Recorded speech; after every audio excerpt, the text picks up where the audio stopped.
How many of the people who sign up for Hustlers University at $49.99 a month come to you because they see your social media comments? There's an online school called Hustlers University, which I don't own. I influence for, along with many other influencers, and they sign up for your website, which I don't own. And once again, that's nothing to do with me. And you're going to sit here and say that I made a joke. I made a joke online 4 years ago because a woman said that she owned her man's car, and you made a joke, and that means that you, because you're the bugati, are the most misogynistic, dangerous man in the world. This is going down a path of absolute insanity. It's not true. None of this is true. I don't hurt people. I don't harm people. I'm genuinely a positive influence. You are renowned. I'm renowned for offensive and controversial. That's not why I'm renowned. I'm actually renowned. I'm actually renowned for helping young men, because we talk about there's a men's mental health crisis, and we talk about we pretend to care that men are upset. But as soon as I discuss men's issues, it's misogynistic. It doesn't have to be gendered. Just because I believe men have a point of view and men have rights and men are allowed to think and believe and act a certain way that helps them internally, that doesn't mean it's anti-female. In fact, I believe it's actually pro-female. I think when a man is true to his influence and true to his essence and he's good within himself, he's a positive influence in the world and he's positive for the women around him. So just because I discuss men's issues, people say, oh, you're anti-woman. I'm not anti-woman, I love women. Why are so many women saying that when their boyfriends start following you, they're not. They experience more control? So many. They experience How many? more abuse? How many? Enough. Well, it's the first time I've heard of it. So, in fact, one is too many. Of course, yeah. So, in fact, I've seen thousands and thousands of comments and have endless emails from women praising the fact that their sons are listening to me, praising the fact that their husbands. The things I'm saying, does it not worry you? It would worry. It would worry. Concerned about it would worry me if I was genuinely damaging the world. But for you to sit here and say, Andrew, you've become the most Googled man in the world, you have billions of views, and one woman is now saying that her husband is not the same man she wants him to be, when thousands and thousands of people are saying the opposite, well then I would say that's... I presented you with case after case after case, with quote after quote after quote of people who are genuinely concerned about the impact you're having, and you brush it off as if it's nothing. No, what you have done is come here with an agenda, you come here with loaded questions, you come here with things taken out of context, you come here with things that you don't understand are satirical, and then you're going to also sit and say that one woman said that her boyfriend changed when he watched one of your videos, and then I don't know what you expect me to say to that. That's sarcastic and jokes. No, that's how you explain the comments you make. For you to sit down... I'd like to apologise for any of that. For you to sit down... For you to sit down... It's fine, no, it's fine, it's easy. For you to sit down and say that one woman said that her boyfriend watched an AndrewTate video and now he won't do the dishes, or whatever your argument is, and that I'm somehow the worst, most dangerous man in the world because I have a car, is just disingenuous. And I'm enjoying this interview very much because this shows the world, it's great.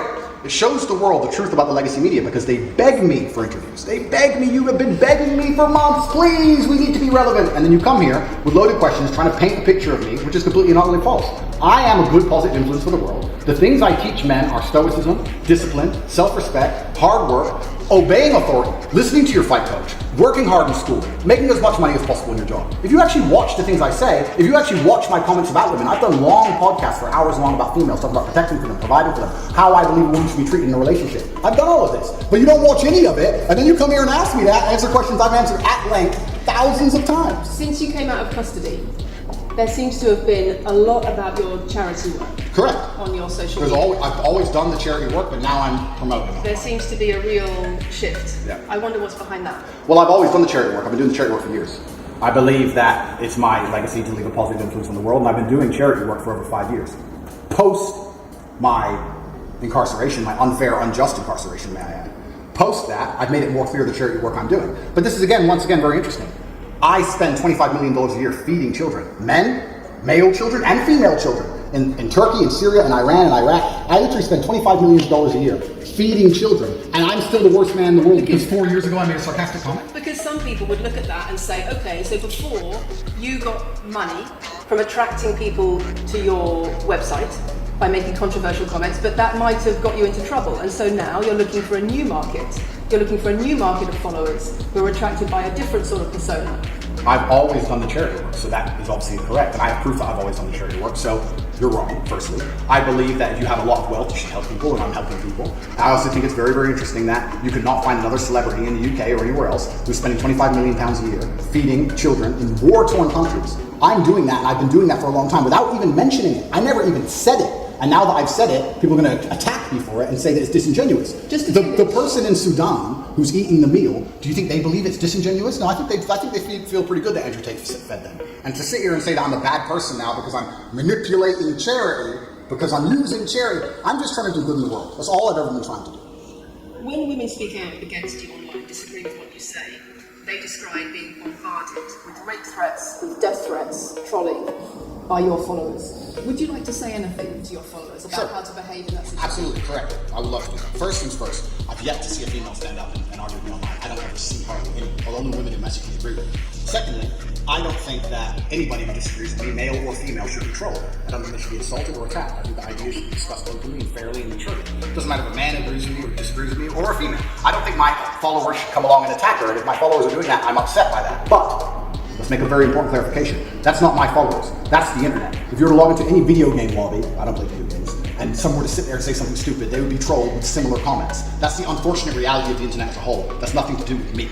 But I encourage all of my followers to engage in open discourse and be fair and honest and talk in a way which is mature. There's no need to troll anybody, male or female. Okay. Kathy, anything? A couple of things. I wonder if it would be worth giving Andrew one more opportunity to consider whether or not he would like to apologise or give an indication of how he feels about the allegations that he has negatively influenced young people in the UK. And secondly, I think we should put on record that this interview is taking place in your house because you're under house arrest. If it were not for that, then we would have chosen another location, I'm sure, to that. So I think that's just one thing. Okay. So, just to put on the record then, you said that you've invited us into your house. Correct. We're here because you're under house arrest. Correct. If you were free to leave, we would have negotiated a more neutral setting. Don't you think, as the BBC, it would be very interesting to come here and discuss the fact that I was put in a dungeon for 92 days and then locked in house arrest without charge? Don't you think that's a far more interesting conversation than old YouTube snippets? Don't you think that would be interesting? You're here under house arrest because there's an ongoing investigation into rape and human trafficking allegations against you. Correct. I've been incarcerated without charge. And don't you think the rape allegation it's been dropped? Has been incarcerated for. Correct. So I'm incarcerated without charge, and I think that would be a far more interesting conversation. Then I guess Julian Assange is incarcerated without charge, and nobody's interested in that either. So if you actually wanted to do some genuine journalism and investigation, we could talk about the fact that an innocent man who is yet to be charged with a crime has had his liberty deprived of him. And I think that would be a far more interesting angle than talking about me being the most dangerous man in the world because I own a car. And this question about schools being very worried about your influence. Yeah. Boys in primary school, or boys as young as 11 are quoting you at school, Yeah. attacking girls, refusing to respect female teachers. Yeah. Would you like to say anything about that? I'd like to say a lot. First things first, as I've repeatedly said, and the only reason I keep repeating it is because I'm sure this interview will be edited. I am a positive force in the world, and I teach children discipline. I teach the world discipline, male or female, of any age. And a lot of women listen to me as well. 40% of the people who listen to me are actually female. Secondly, I do understand with my massive influence, and I am now the one of the most influential people on the planet, that I do have to be slightly more careful with things I say. I'm not going to disagree with that. The idea that I said something 5 years ago on a video that got 300 views... So what do you mean, being slightly more careful? I'll give you an example. Some of the jokes I made 4 or 5 years ago on a YouTube channel that got 300 views, I would no longer make... Like what? Like the OnlyFans joke, the one you mentioned, repeatedly. And she said, my man's coming to my account. And she said, she said, my tits. I said, well, those are your man's tits. As a joke. Ha ha ha. Everybody laughed. The fact that I could do that on a podcast 5 years ago and only got 300 views, now I understand I'm the most influential man on the face of the planet. I would be more careful with certain things I say. That doesn't mean the things I originally said were genuinely out to harm people. Do you really believe you're the most influential man on the face of the planet? I'm the most Googled person on the planet. Do you believe you're the most influential man on the face of the planet? I'm the most Googled man on the planet.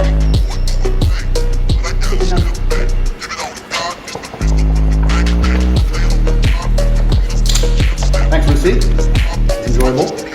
Nice to meet you.